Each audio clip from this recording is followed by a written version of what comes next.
Cheating on my husband of 20 years destroyed the man I loved. He caught us in his bed, made me sign a postnup, and turned my life into a daily fight for redemption. I almost lost my husband of 20 years due to my need for attention and validation from another man. I met my husband in 1999. I was 19, and he was 24. It was at a summer camp his mother was running, where we both worked as camp counselors. It was love at first sight. The moment I laid eyes on him, I knew it would eventually, and rather quickly, turn to love. Here was this bear of a young man, 6 feet 4 inches tall, 228 pounds, with a rock-solid physique and a chiseled square jaw. He had played fullback in high school and college. He was the most gorgeous being I'd ever laid eyes on. We started dating not even a month after the camp ended, and by 2001 we were married. For the next nearly 2 decades, he did everything and gave me everything I could ever want. My husband has been the definition of a provider and protector. He gave me a life where, if I wanted to quit my job and be a stay-at-home mom for our 3 children, I could do so, and we'd never miss a step. My income is supplemental at best. I make a good amount, but my husband's take-home pay dwarfs my own. So how the hell, or more importantly, why the hell did I cheat on him for 9 months? Selfishness, plain and simple. He's the only man I'd ever been intimate with up until my affair. Sure, he showed me plenty of affection, and our sex life was awesome, but I never had my crazy 20s. I felt like he showed me love and affection because he had to, being my husband. We live in a decent-sized town in South Carolina, but generally everyone knows someone who knows the next person. You get the idea. The vast majority of people knew that I was O's wife, so I never got the dreaded word, attention. That's where M came into the picture. M worked for my company, but in one of the Northeast offices. My company was doing an aggressive expansion in the South region, and he was moved to my office around June of 2019. His main task was to facilitate transitional expansion and train the person who was ultimately going to take his position in the region. Me. M was the polar opposite of my husband. My husband is a big, rugged outdoorsman. He powerlifts, is covered in tattoos, has long hair and a big bushy beard, but is soft-spoken, not introverted but not boastful. He's a pious, humble man. M, on the other hand, is slender, dresses in designer names, drove an Audi RS5, and was very outspoken and headstrong. He also had a silver tongue, and I admit I fell for it. Naturally, we worked quite closely, and M would pay me all kinds of compliments. It started out work-related but evolved into subtle compliments about my appearance, and I lapped the attention up. I was smitten by him. He wrapped his tendrils around me, and I was too foolish to resist him. I confided in him and began returning his affection because I was hooked on the idea of this clean-cut pretty boy showering me with adoration. I hadn't justified in my mind that I wanted to experience this because it was new and exciting. In hindsight, it was the dumbest reasoning I've ever imagined. By August, it was a full-blown emotional affair, and by Halloween of 2019, it became physical. At the company Halloween party, I had gone with a few of my friends. Normally, O would come, but he was just 3 months removed from neck surgery and in no condition to party. So, he told me to go on and have a good time.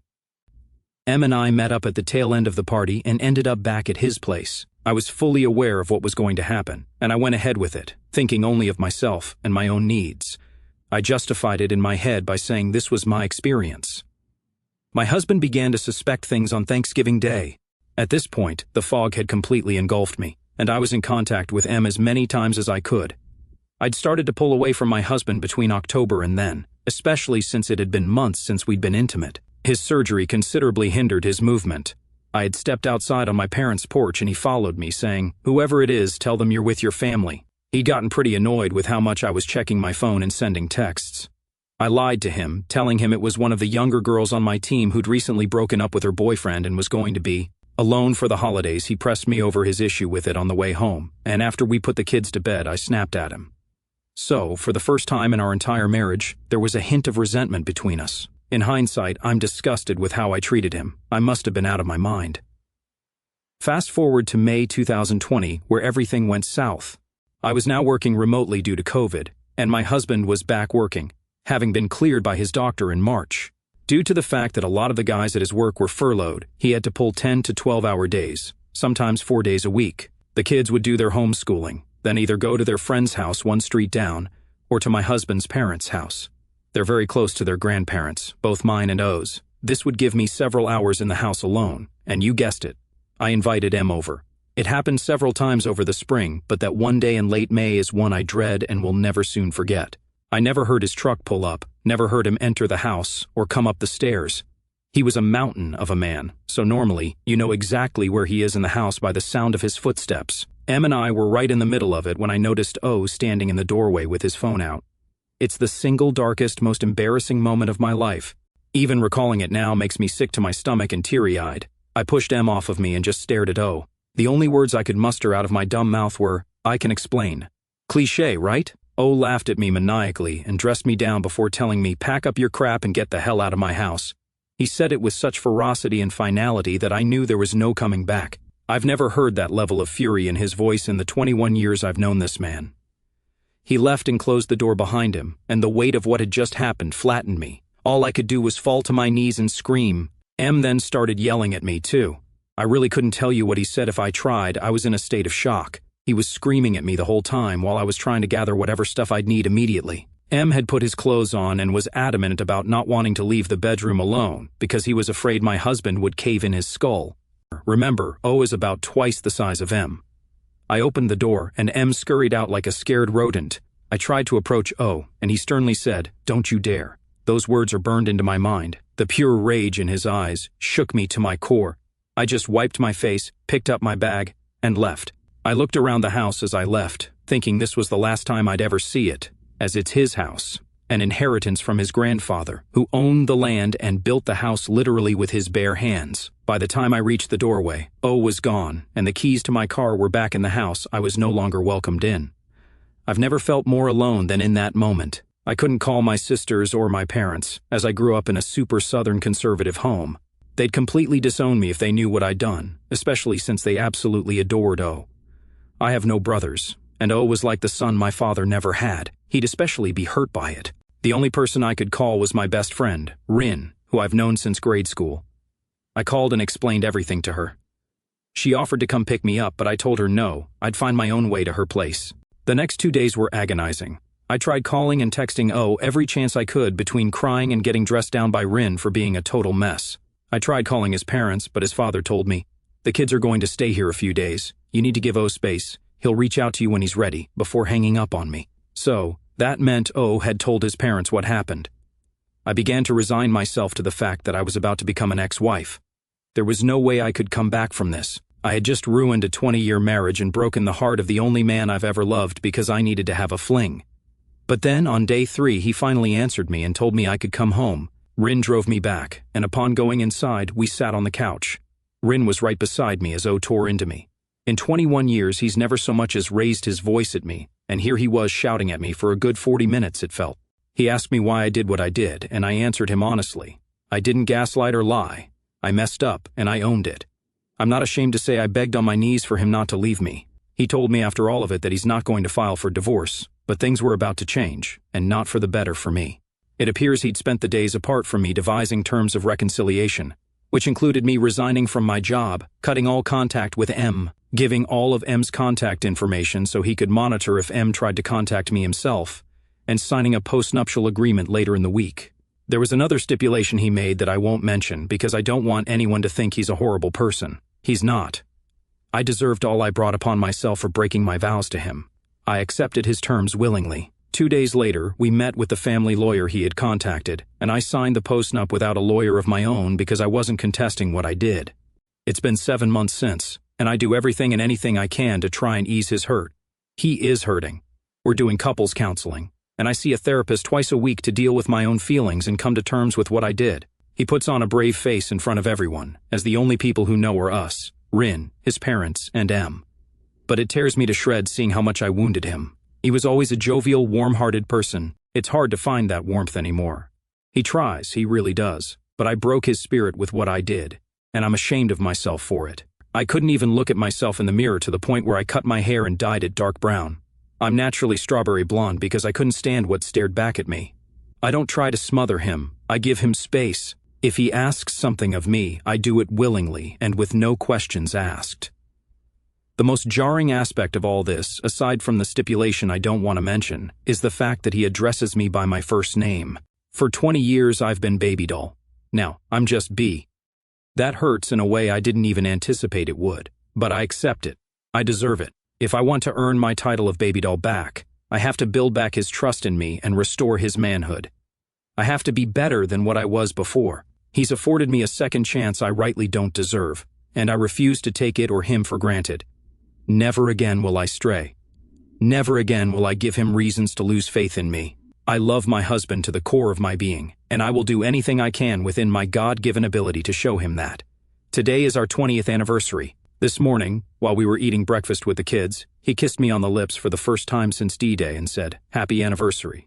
My heart melted, and I had to excuse myself from the table to go into the guest bathroom and cry. I've never been more overcome with emotion at once in my life. Happiness, sadness, shame, regret. I think I had an anxiety attack, to be honest. A few minutes later, he came into the bathroom, and I just ran into his arms. I squeezed him as hard as my tiny self could around his waist, buried my face in his chest, and ugly cried for another 10 minutes. He just stood there, his arms wrapped around me, holding me. I truly don't deserve this man. The beautiful, kind, warm-hearted, spirited, and just man. Even with how badly I hurt him, he takes care of me. I will never jeopardize losing him ever again. Clarifications and community feedback here are a few edits. Suffice to say, I was not expecting this to get this level of attention. Wow. I'd like to make some clarifications that seem to have popped up in the comments. First, my husband has shared his side of the story on Reddit a while ago, and the story was picked up by a YouTuber and featured on his channel. If there are inconsistencies between his account and mine, it's because he chose to leave core details out, no doubt protecting me, whereas I've chosen to be completely forthcoming with my account, aside from omitting the stipulation and not giving a number to how many times I'd been intimate with M. My husband knows the number.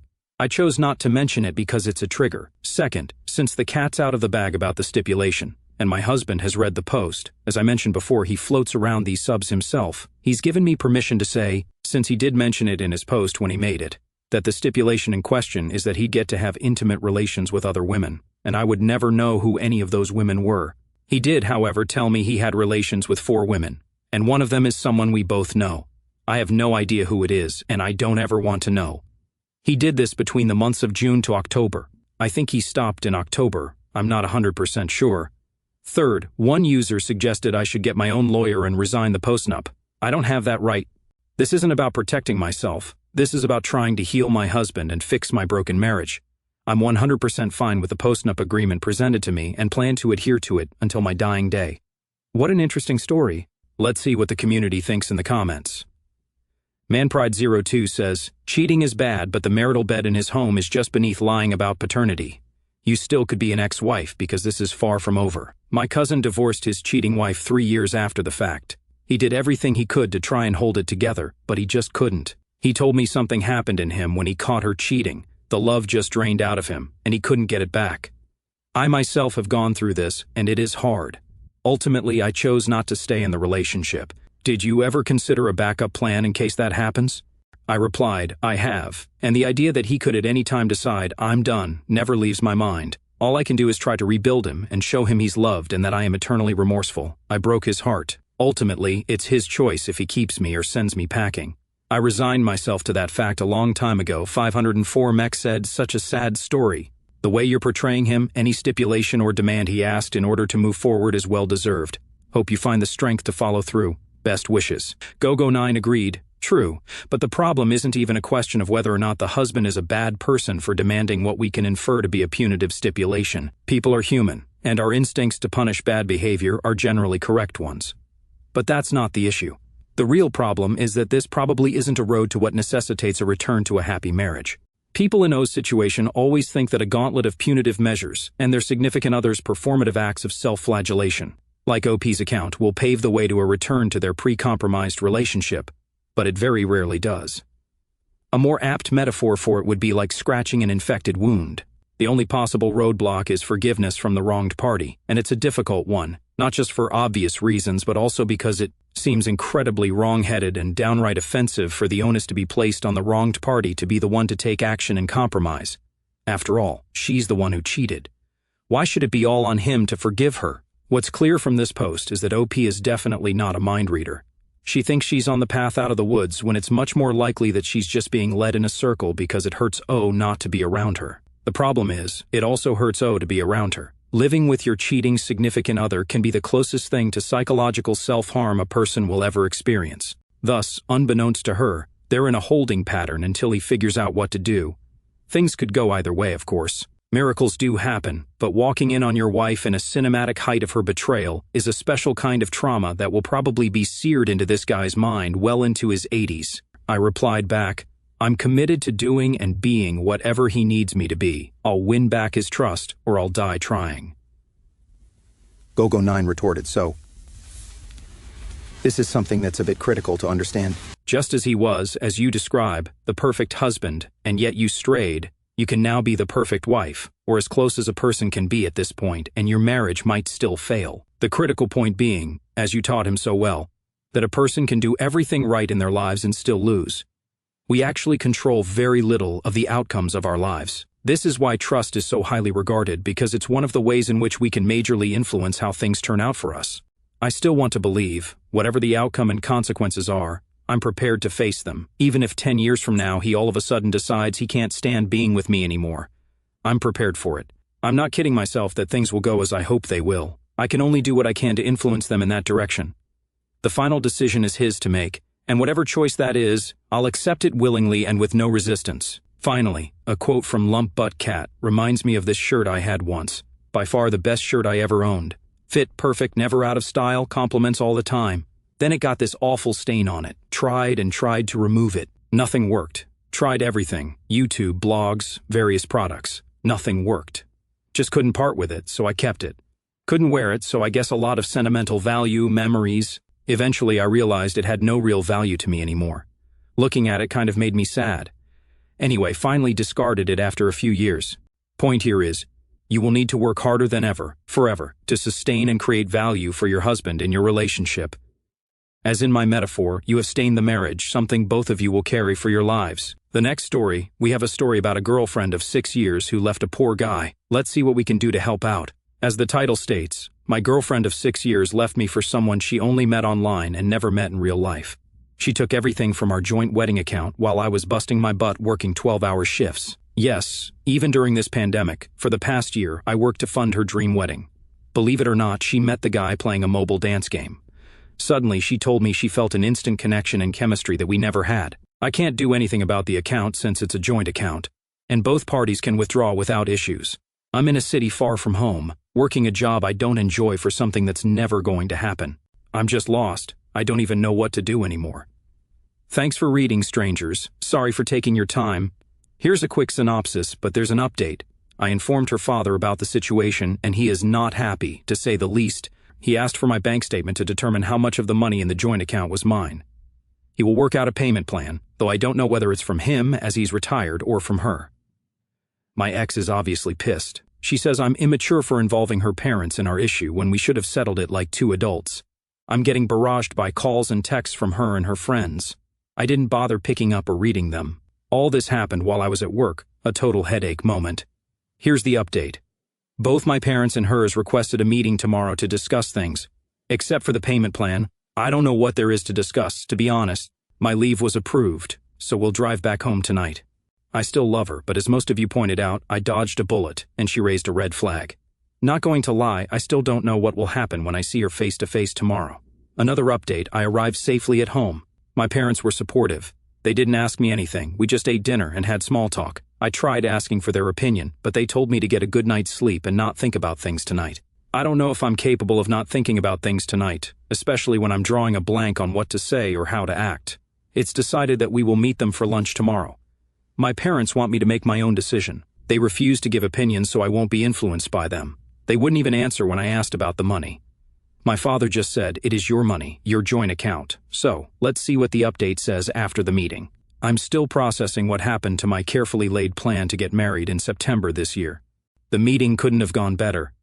My ex went out, probably thinking of skipping it altogether, but her father made her come back home.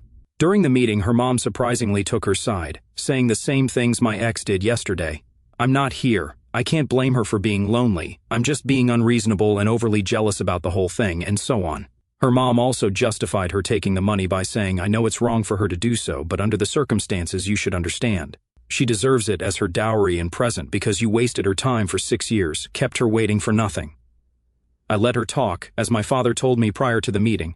Let whoever is doing the talking finish and just listen. It might be all emotion talking without much sense included. After all the yelling, I stated that I'm not here to justify, clarify, or blame anyone for anything. I'm here solely because I want to know the status of the funds. If she is happy with whomever, I can't and won't do anything about it. She interjected and said she is better without me at this point, that I won't survive without her for long, and she went on and on. I just told her that even if I don't, it is not her concern anymore. I gave my bank statements to her father, who remained silent during her mom's outburst. I verified that from a total of $6,200, my contribution was $4,800. My ex immediately claimed I edited the figure, while her mom had what appeared to me as a genuinely surprised expression. My ex claimed I'm good with a computer, hence able to doctor the bank statements. As proof, I asked her father for his phone, logged into the bank where my salary is credited every month, and showed the deductions made each month that coincided with the joint account receiving the transfers. It could only show the previous 12 months. Anything further required a bank counter visit. I can't log into the joint account as I closed it, my mistake, I know. I offered to go to the bank to get another copy of the statements, but her father decided this was proof enough. He gave me $3,000 that my ex hadn't spent via direct transfer and another $1,000 in cash out of their collective pocket, I guess. I didn't ask. He said the balance of $800 and change will be paid in the next 2 months.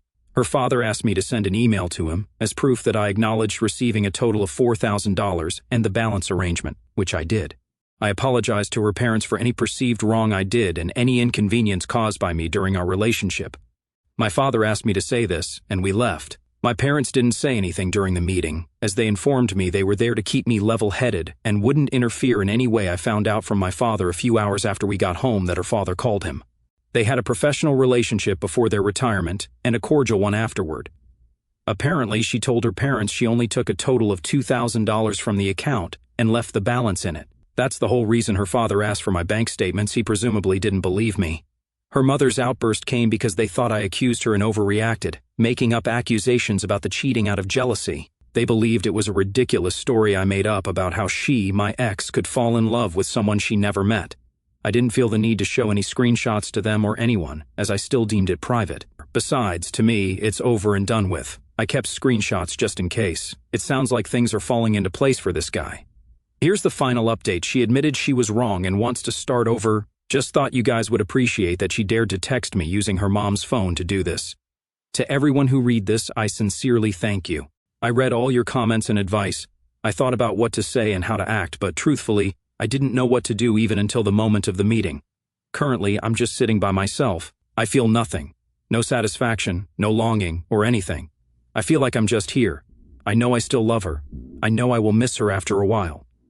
This feeling for her, built over the past 6 years, will not go away anytime soon. I won't get back with her because, as some of you helped me rationalize, even if we got back together, whatever happens, whether it's really her fault or not, I will doubt her first. That doubt won't go away. Once again, Redditors, thank you. P.S. If any of you are interested, my Steam ID is Panther90. I won't be online today, though. I just need time alone to gather my thoughts and focus on some stuff. I apologize if this whole thing is too long and for taking your time. Again, I can't thank you people enough. So thank you so much. Now, on to the community comments and the conversation back and forth. Throw to me 723 says, "That's terrible. I'm so sorry." Well, in case she comes running back when it doesn't work out, get her name off the lease, change your bank account, paycheck deposit, or anything else you share. Best of luck. Looks like she saved you the hassle of a divorce attorney. OP replies, "I closed the account. We haven't been living together since September of 2019 due to me moving for work. I went back monthly just so she wouldn't feel lonely or anything. I don't have the heart to tell my parents about this yet or even how to start, as they really loved my ex and thought we'd end up together. Not to mention, my mom has a heart condition. I'm just staring at the phone, reading messages and deleting photos. That sickening feeling in your heart." Throw to me 723 replies back, "You didn't do anything wrong. She flaked out and didn't hold true to the commitment. You should confide in them, you'll feel better. They loved her because you did. They were happy because you were. Don't be embarrassed or ashamed. This is on her, not you. Call her out on her BS." The OP follows up, "You know what hurts? I feel like I lost to someone. I'm racking my brains, thinking I'm at fault in a way. I mean, how could one just leave a 6-year relationship for someone they met only in a game and never in real life? Am I that bad of a boyfriend that another dude with a phone can easily do this? I will tell my parents, it's just that I need time to process this. At the same time, I need to choose my words carefully. They know her parents. I want it to end here, not wanting it to be blown out of proportion. It would still be hard to explain the money thing. I guess I was foolish enough to get a joint account, foolish enough to trust. Throw to me 723 replies again. I'm so sorry. You obviously weren't a bad boyfriend if you've been busting your butt for the last year saving for a wedding. I wouldn't be surprised if your parents already know if they're all friends. Maybe her parents will convince her to give you half of the money back at least. The OP's final reply on this thread was, "Thanks for the advice. I'm going to start work soon. Either work will help me put it out of my mind, or it will let it steep for a bit and come back after that." Man, I already miss her good morning messages. It's a daily routine for me, and it feels sucky not getting one. Dafuk77 says, "Yeah, I know what it's supposed to say, but I'm not going to say it. It's okay, man. As someone said, look on the bright side. Better to know now than after the marriage. Life happens. Reinvent yourself and make new friends." The op retorts, "Making friends isn't exactly my forte. That's why I turn to Reddit for advice. With no real-life friends, or at least close ones I feel safe sharing problems with. I'm trying to look on the bright side, but it's still cloudy, seeing that this just happened to me yesterday. Honestly, I think I just need some pep talk from strangers, and to know that I'm not at fault. She did say she acted like this because I chose work over her, didn't give her enough attention, but I went to see her every month, texted, and made video calls all the time. I don't even know what to do anymore. I'm going to start work soon. Let's see if that takes it off my mind. Thank you for the advice."